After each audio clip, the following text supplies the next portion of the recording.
Nothing wrong with that. Okay, number 9, when it says equals 0, that means you have to solve for x.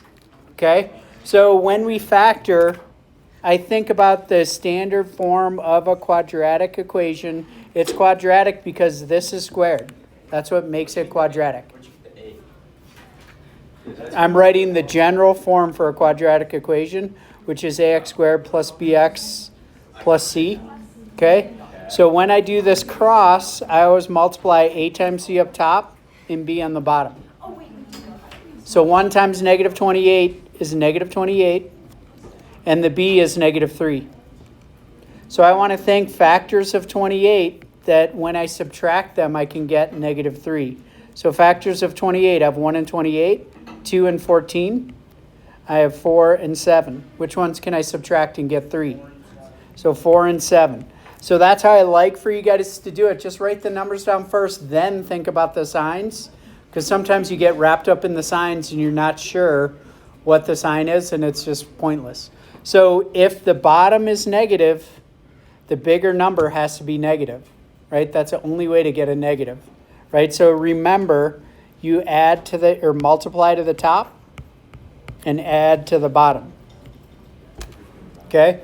So it's got to be negative 7. So negative 7 times 4 is negative 28, right? Negative 7 times 4 is negative 28, right? And then if I add negative 7 plus 4, I get negative 3. Okay? So those little highlight things are key when you listen to the video again, because it directs your attention to where you should be looking, right? Without it, you're like lost. You don't know what the hell's going on. Okay, so this is negative 7. And then all I have to do is write my 2 parentheses. So I just write x plus 4, and I write x minus 7. Both of those parentheses equal 0. So then I just set each parenthesis equal to 0 because I want to figure out what x is. So do this in your head right here. What do I get? What's the answer? Negative 4, right? Because I would just subtract 4 from both sides. I'll just show you. And over here I add 7 to both sides. So on the equation on the left, I get x equals negative 4. On the equation on the right, I get x equals 7. Bonus question, who knows what that means? We just solved a quadratic equation. I have 2 x values that it equals. What does a quadratic look like? Can anybody show me with their hands? It goes like this or like that, right? Right side up or upside down. How do you know if it's right side up or upside down? Anybody remember that? Negative in front makes it upside down. Okay?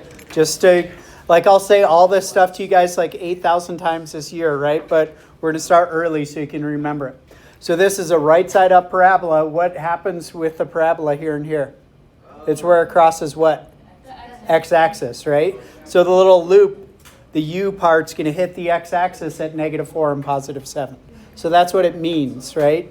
So all this stuff, like what does it mean? How does it look on a graph will help you do better on SAT because you understand more of all of the math, not just like I'm solving it, here's a value, right? What's next? 11. You can't do 9 again. 11 is cool. It's all good. 11. How many times can you retake a test? Just once. You can retake it. You guys know about the testing center in the library? So we'll have sheets up here. I talked to the librarian the other day about the testing center. So you can take, how many people have an off period? If you don't have an off period, you should, right?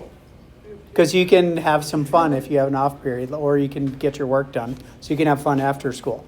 You can take a test during your off period. They'll have times all day long in the library this year. So before school, all throughout school, including lunch, as well as after school. Okay, so we'll have a form that you sign out. I staple your test or quiz to the form. I give it to the librarian. You go into the library, you show them your ID. They give you the test. I've schooled them on all the ways you guys cheat, so don't cheat, because we bust kids every single year. And when you get busted cheating, it's not a happy moment. Don't do it, because we won't say what happens. We'll just say, don't do it, because I'll bust you. It's like a sport for me, busting people cheating. It's kind of fun. Not for you, it's fun for me.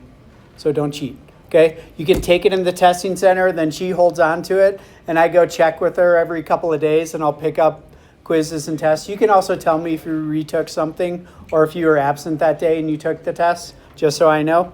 Okay. Number 11, enough babbling. So we take that 2 and we distribute it to all 3 parts within that parenthesis. We do the same thing with the 3. We distribute to all 4 parts within the second parenthesis. Okay, what's 9 squared? 81. And then we just have r squared, t squared. Right? It's technically these exponents on the r and the t are 1s. And if that helps you remember how to do the problem, write the little 1s. Like, who cares? It's not that hard, right? And when the parentheses the number is immediately outside the parenthesis, that's when you multiply exponents. So a little rule you guys need to keep straight is this. This one is x to the 5th. So you add the 2 exponents. This one is x to the 6th. So you multiply the 2 exponents. Okay, that's a good thing to write down right here so you can remember that. Like, what will help you guys a lot on SAT as well, like when we get to the first chapter, they call them modules. When we get to module 1, start making flashcards. Like if there's stuff you don't remember, make a flashcard, and then you study them during module 1. And when you get to a quiz or a test, you know all the basics, right? And then you can do more challenging problems because you don't have to think about the basics. Then when we get to module 2, you study module 1 flashcards still, right? And you add module 2 and you keep studying them. And then when it comes to the final exam where you have 5 chapters on the final, you've already got a ton of material memorized and you'll do way better on the final. It took me until I took calculus in college to realize to do that. Right? I'm schooled in study skills. I was an AVID teacher. Anybody in AVID? So AVID is we teach like a middle of the road kid study strategies so that they can then take more advanced classes. It's not for struggling students. It's for like middle of the road. Teach you all these study strategies. That's why when I have you take notes in here, I'll have you take notes in 2 colors. And you notice I use 2 colors all the time, right? 3, 4 colors, depending what the problem is. Okay, what do I get? 3 cubed is what? Don't say 9. 27. So it's times in between here, right? So it's times 27. And then I have r cubed, s cubed, t cubed. What's 81 times 27? 2187. It's 2,187. 2187. Now, what do I do with these exponents? Do I add them or multiply them? Given, right? I add them. So I have r to what power? Second. Oh, wait. More r's. Fifth. Good. S to the, yep, there's no other s's, and t to the 5th. Okay? Your quiz is going to be all multiple choice. So the correct answer will be there. The annoying part about the multiple choice is when you make that one stupid mistake, that answer will be there. Okay, so you'll think you got it right and you may not get it right. And it's all or nothing, no partial credit on this quiz. Okay, I normally won't do that, but on this quiz, yeah, summer packet quiz. What else? Next number, question? 13, yep. We'll jump around, it's all good. 13, we have 3p to the 4th, q to the negative 1st, cubed. Okay, we know 3 cubed is 27 because we just did that on the last problem. And p to what power? 12th, right? Because we do 3 times 4. And q to the what? You can't have negative exponents ever. I won't tell you that, right? I'll give you a problem. You'll end up with a negative exponent. You have to know to move that exponent. What happens with that negative exponent? It moves to the denominator, right? So this one equals 27 p to the 12th over q to the 3rd power. Done. As soon as we don't have negative exponents, we're good. Okay? If it's in the bottom negative, you just move it to the top. If it's in the top negative, you just move it to the bottom. What? 21, yep. 21 is, it's kind of a trick question. Kind of. So when I solve absolute value equations, I always need two equations unless its absolute value equals a negative number. First thing you have to do with these absolute value equations is get the absolute value by itself. How do I do that on this problem? -7 both sides. So I get absolute value 3x minus 5 equals -3. What does absolute value always do to a number? Makes it positive. So what's the answer?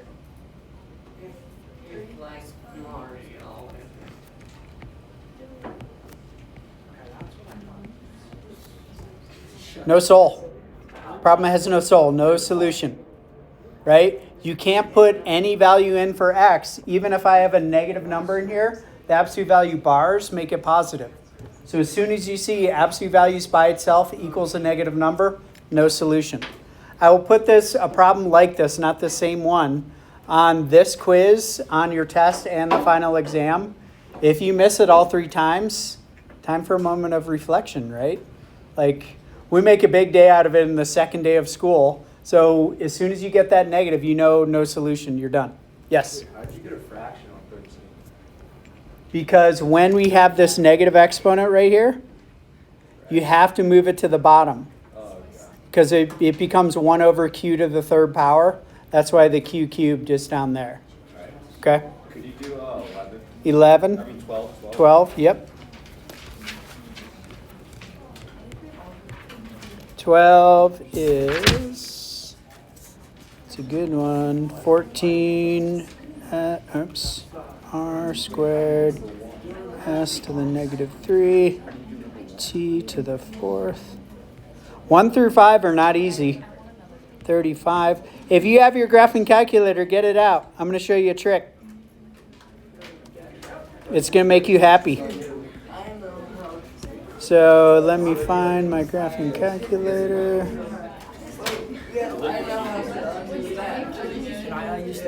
Yes. Okay. With 14 and 35, here's what you do in your graphing calculator. So if you have one, get it out. You go like this, 14 divide 35. Let's say you're not good at reducing fractions. You just hit math, right here, middle left, enter twice. It'll automatically reduce a fraction for you. So if you suck at reducing fractions, here's a nice little trick to help you. Okay? So we get 2 over 5 for that part of it. Oops. 2 over 5.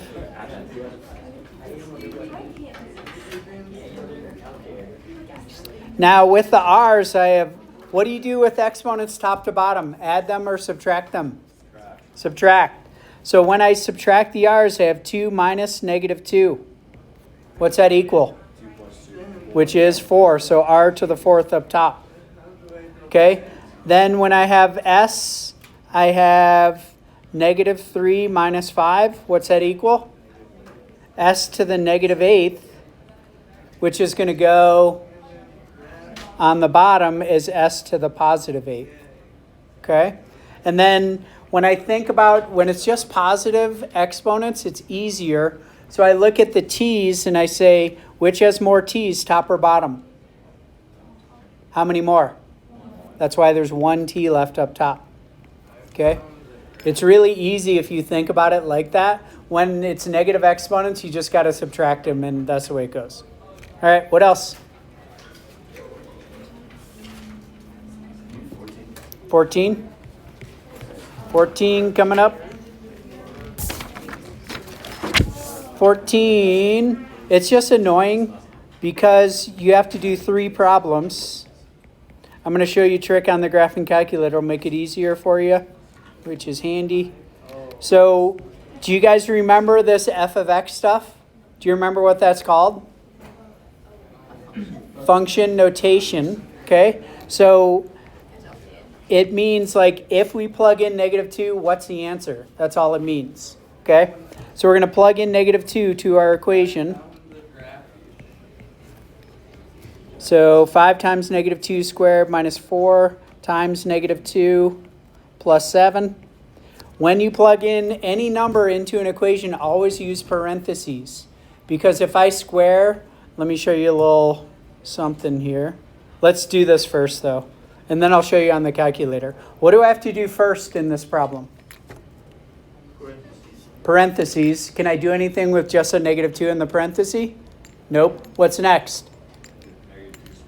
-2 squared is 4. So I have 5 times 4. I'm going to multiply -4 times 2. Who can do that in your head? Don't say it out loud. Raise your hand if you know the answer. Do it in your head. You got it. Come on. I want to see your hand up when you know the answer. Do it in your head. It's not that hard. Chris, what'd you get? 35. 35. Good man. So 5 times 4 is 20. What's 8 plus 7? 15. 20 plus 15 is 35. Okay? So you will have a calculator on your quiz. You can just put that whole damn thing in your calculator. If you forget parentheses, you get the wrong answer. I forgot to have all you guys put your phones up. Just if I see it, I take it. And I take it to admin too. So don't let me see your phone. Okay? I'm going to show you on the graphing calculator what it looks like. Because with these kind of problems, it's easier if you do it in the graphing calculator. Squared is right here. If you have cubed, you hit this caret and you put a 3 after the caret, just so you know. It was -4, parenthesis, -2.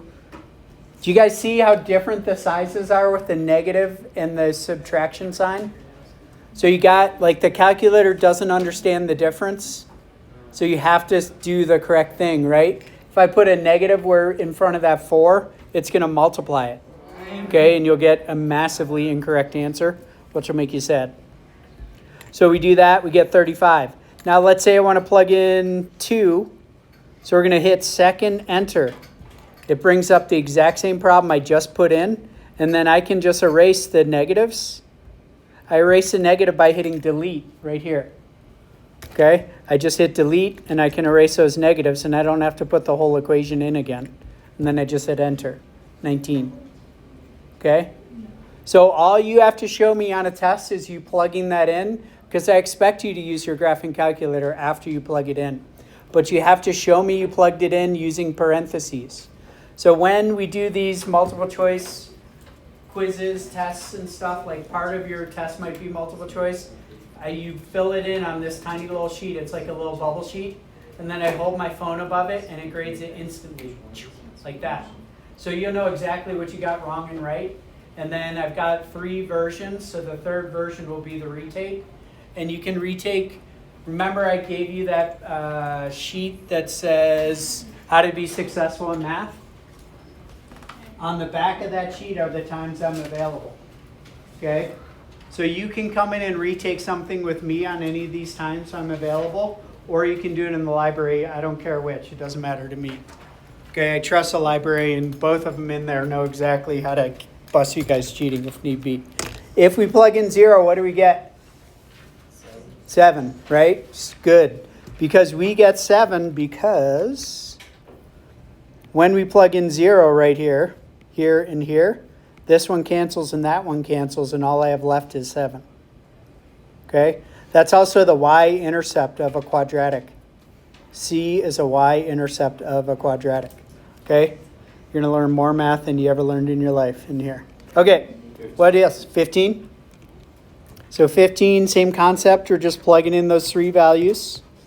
So we have -2 squared over 2 plus -2 minus 4. What's -2 squared? -2 times -2. Come on. 4. What's 4 divided by 2? What's plus times minus? Positive times negative is negative. So it's -2 minus 4. So these two cancel, right? So the answer is -4. Then if I plug in 0, I get 0 over 2, or 0 squared, sorry, over 2 plus 0 minus 4. What do I get? -4. Weird, I get the same thing again, huh? That seems crazy. Make sure I did it right. Yeah, I did it right. Okay, weird. And then we'll plug in 2. So 2 squared over 2 plus 2 minus 4. So 4 divided by 2 is 2. Plus 2 minus 4, what do I get? 0. So if this were a multiple choice question on your quiz, then all it would show is like x equals -4 comma -4 comma 0. And you can remember with multiple choice, you can always plug in answers even if you're clueless. You can plug in answers into the equation and maybe you can figure out the right answer. I will check your work on the multiple choice. Okay, so you still got to show work. So if you just circle the correct answer, I'll give you 1 out of 4 points. And I don't have a quiz category, so I'll count this quiz as 4 homework assignments. Okay, it'll be worth 40 points in the homework category. Because I really don't give many quizzes, that's why. It's not worth having a quiz category separate. Question? That's my question. I was going to ask if it was going to be like formative.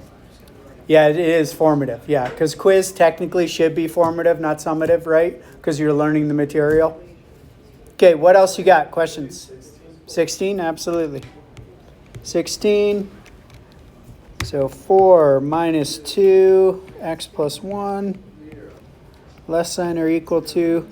How many people have trouble knowing that's a less than sign? Raise your hand, it's okay. So here's the trick, right? Here's my left hand. My left hand, I turn it, it makes a less than sign. My left hand begins with L. That's how I know that's less than, right? So if you have anybody have a little dyslexia, I do. It's okay to admit it, like who cares, right? If you have a little dyslexia, did you have trouble telling your right and left hand when you were a kid? I did, right? You still, yeah, I know, it's hard, right? So I would think like I was an athlete, right? So I'd throw with my right hand and somebody be like, turn right. And I go like that. Oh yeah, I turn that way, that kind of thing, right? So left hand lesson, you take your left hand and you turn it and it makes a less. Yeah, so people do that. They're like, can't you see the L? Not if I'm dyslexic, I can't tell, right? I'm like, give me a better strategy because that doesn't mean anything. Field goal, I'm like, kiss my butt. That doesn't make sense. All right, what do I distribute, the -2 or the 4? -2, right? Because I can't do 4 minus 2, right? Because what comes first? Parentheses. So I got to deal with the parenthesis first. So if I have anything in front of the parenthesis, I got to distribute that into the parenthesis. Okay, so I get 4 minus 2x minus 2 less than or equal to -3. What are my like terms on the left side? 4 and -2. Notice how I grabbed the sign in front. What's 4 minus 2? 2 minus 2x less than or equal to -3. What's my next step?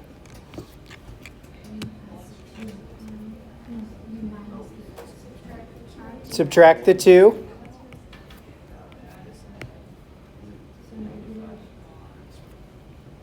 Right? So when I ask questions, don't be scared of answering. Like, I'm not going to, that's not true. Sometimes I will make fun of you depending on the answer, right? But, like, it's a safe environment, so we're just funny in here. And if you get all hurt, like if I hurt your feelings, I'm sorry. I might hurt your feelings every once in a while. But guess what? You're sophomores and juniors, so toughen up, buttercup, right? Like, it's going to be okay. I'm a chill teacher, right? But, like, I'll make fun of you. You can make fun of me. I'm short and I look like a fire hydrant. Like, who cares, right? I'm stout, short and stout. Okay? So we get -2x is less than or equal to -5. What do I do now? You divide by whatever's in front of the variable. Okay? When I divide by a negative, what do I have to do with the inequality? Flip the sign. Flip it. You got to flip it.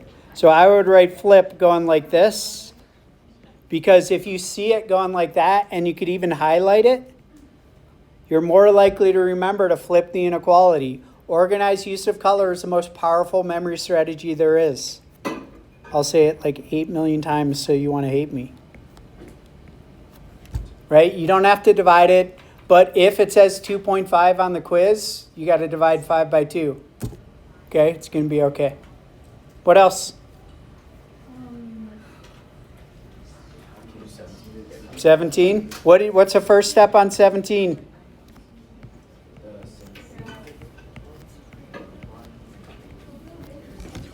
So I look at 17 and what I see is divide by -4.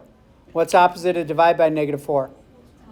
Multiply by -4. Because I want to get rid of that negative. You could multiply by 4, still get the right answer, but then you cost yourself one more step. And I try to do math the easiest possible way always.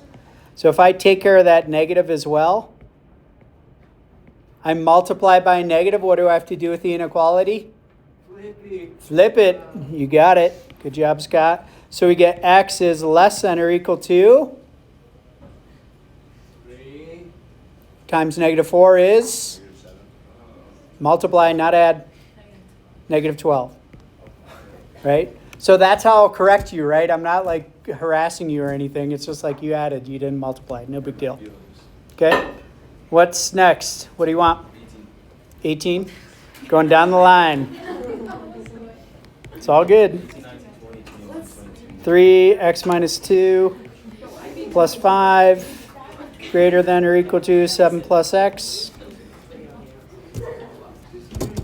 What do I have to do first? Parentheses, so I got to distribute. I get 3x minus 6 plus 5 greater than or equal to 7 plus x. I'll give you a chance to write it down. I'm just realizing I'm going super fast. You guys don't go fast, and I'm going so fast. Yeah. Right? But you can watch a video, so it's all good, right? I'll post it in that summer. I think there's a summer packet folder. If there's not, I'll make one. It'll be right up there. Okay? It takes 45 minutes to load onto YouTube. It's a total pain in the butt, but whatever. No big deal. Yeah, YouTube channel. Yeah, subscribers, the whole 9 yards. Yeah, it's funny. You know Mr. Beamer? Anybody ever had Mr. Beamer for math? He's got millions of views to his calculus videos. Millions. It's insane. I have 100. No, I don't remember how many, but not that many.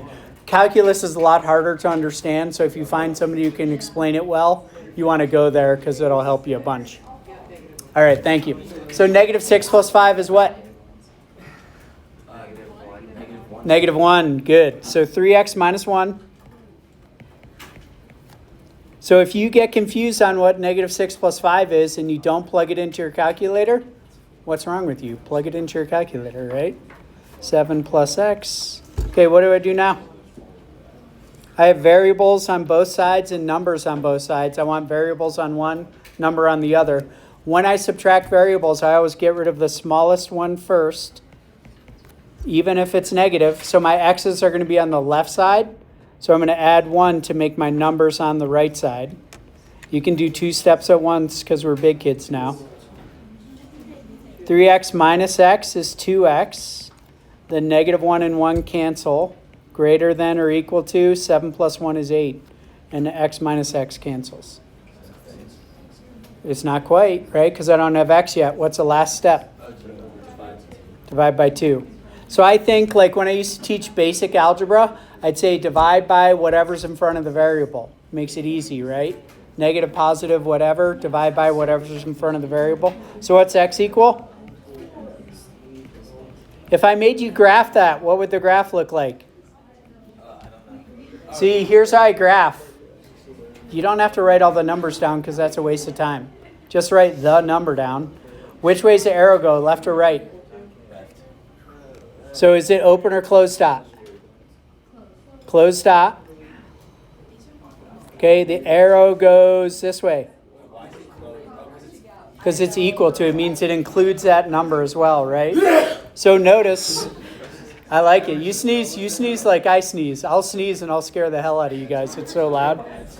Notice the inequalities pointing towards the right. The arrow is also pointing towards the right. Most teachers don't teach you that. The key to that strategy is the variable has to be on the left for that to work. Okay, variable's got to be on the left for the arrow and the inequality to point the same way. But I have faith in your intellectual ability to put the variable on the left. Okay? You guys, let's do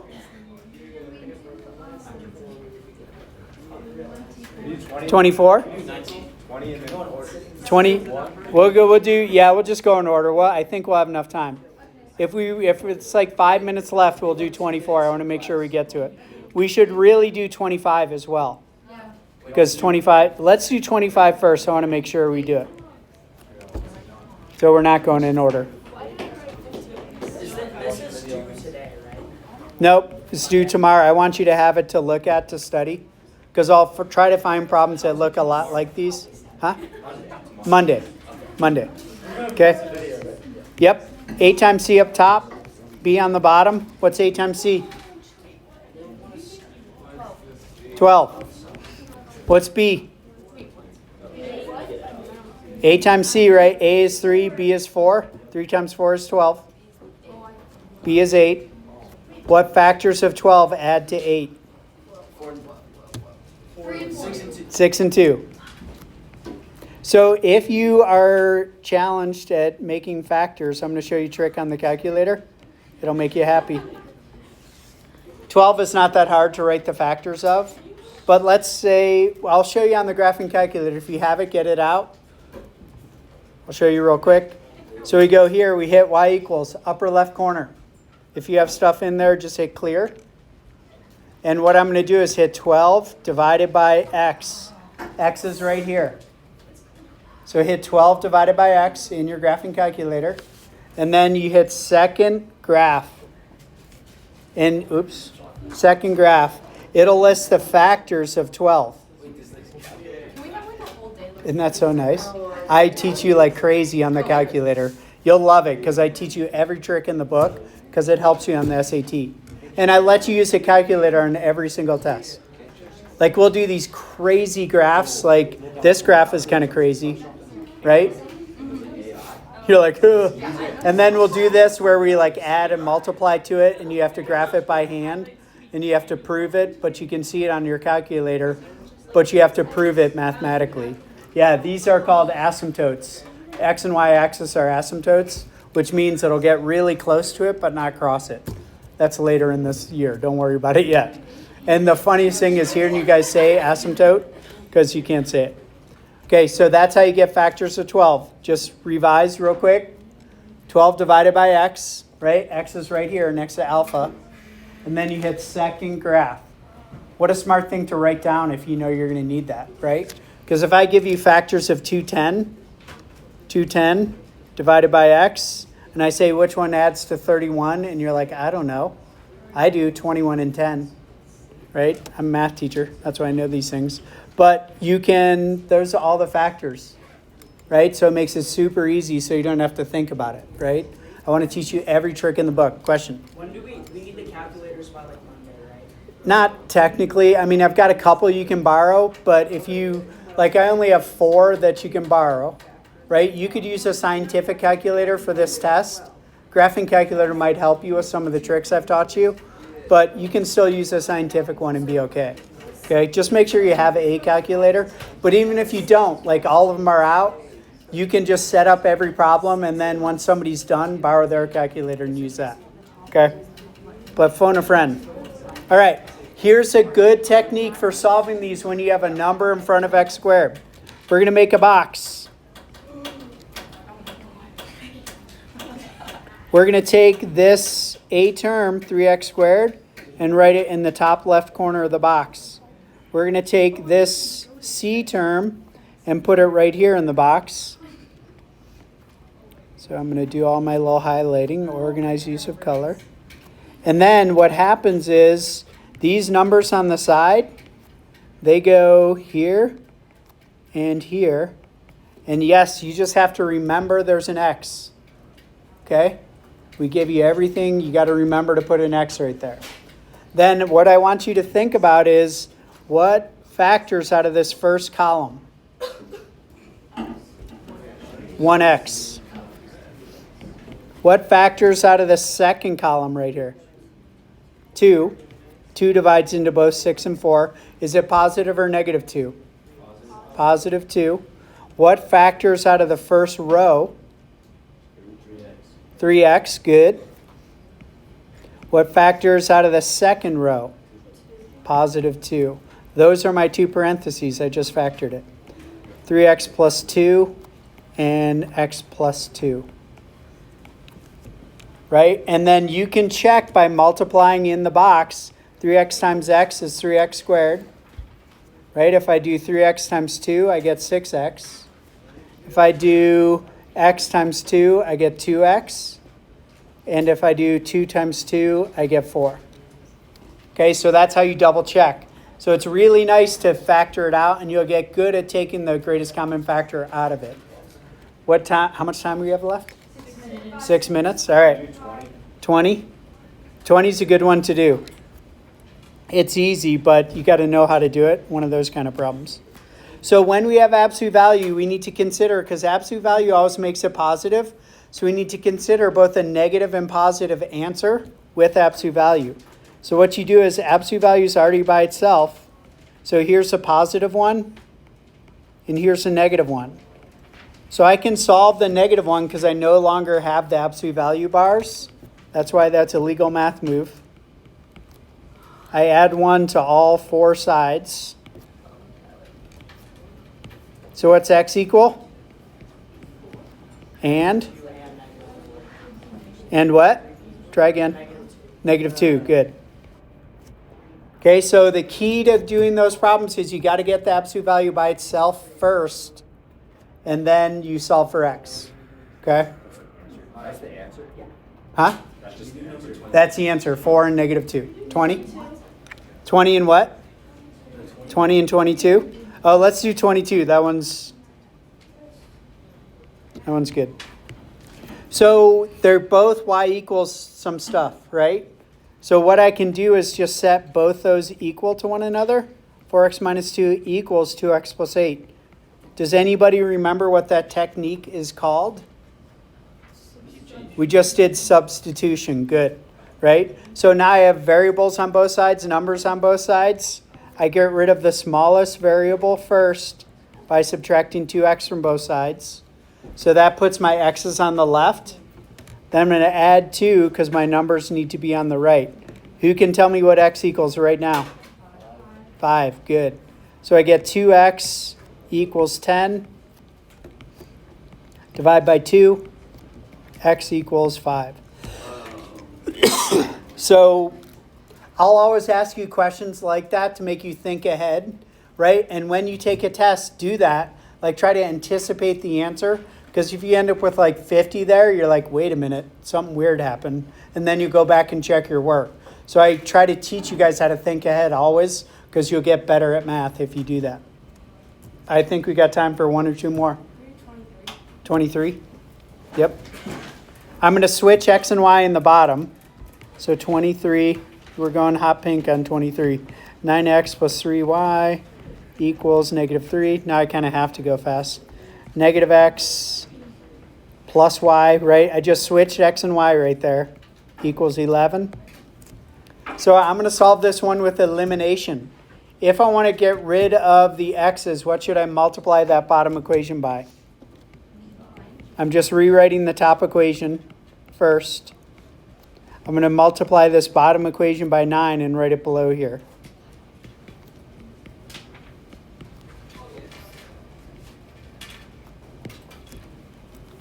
Okay, what cancels when I do that? X's, right? Bam. What's 9 plus 3? 12y. 99 minus 3? 96. What's 96 divided by 12? 8. Nice. Was that you, Chris? Good job. Y equals 8. Am I done? No. What do I have to solve for? X, right? So these are the equations of 2 lines. They cross in the coordinate plane. They can either cross, be parallel, or be the same line.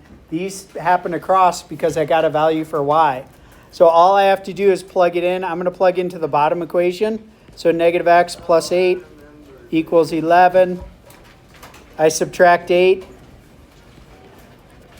If -x equals 3, what's positive x equal? -3, right? The only thing I need to do to make that happen is divide by -1. I could also multiply by -1. Okay? Good focus. I know I just put that quiz on you, so that helped you focus, right? But it'll help you a lot to learn all this stuff early in the game for later in the year when it gets